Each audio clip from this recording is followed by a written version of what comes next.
Hello বন্ধুরা, তোমরা কেমন আছো? আশা করি অনেক অনেক ভালো আছো। তো আজ যেহেতু বৃহস্পতিবার, সেই জন্য মা আমাদের গোটা বাকুলটা নেতা দিয়ে দিয়েছে আর তুলসী মন্ত্রও নেতা দিয়ে দিয়েছে। আর এখানে আমাকে সকাল সকাল বললো ঘর মুছতে, যেহেতু বৃহস্পতিবার কেউ যদি কিছু আনতে আসে ঘর থেকে দেওয়া যাবে না। সেই জন্য আমি সকাল সকাল উঠে প্রথমে ঘরটা ভালো করে মুছে নিই আর ঝাঁট দিয়ে দিই। আর তারপরে আমার যা কাজ ছিল তারপরে সেইগুলো সেরে নিই, কারণ মা যেহেতু বাইরের কাজগুলো করছিল। তো তারপরে আমার বাবা তেল এনেছিল দোকান থেকে, তো দুদিন যেহেতু মাথায় তেল মাখা হয়নি, তো সেই জন্য আজকে আমি মাথাটায় ভালো করে তেল মেখে নিই। কারণ একদিন না তেল মাখলে অন্তত আমার মাথাটা এখন যেন প্রচুর যন্ত্রণা হয়।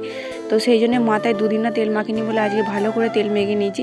আর যেহেতু আমাদের টাইমের জল, তো চলে গেলে আর পাবো না, সেই জন্য তবু ট্যাঙ্কি আমাদের ভরা থাকে, তবু ডাইরেক্ট জলই আমি যেহেতু চান করি, সেই জন্য আমি সকাল সকাল উঠে কাজগুলো সেরে মাথায় তেল মেখে নিয়েছি।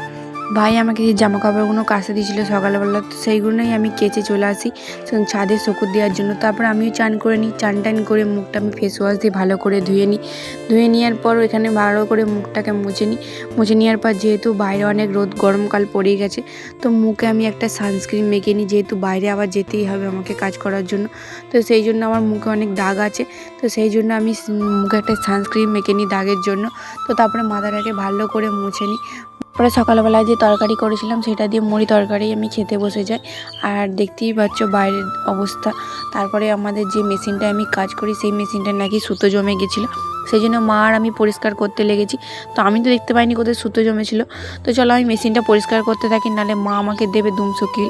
তো যেহেতু কাজের কাজ না করে আমি এখন ভিডিও করছি, তো চলো টাটা বাই বাই।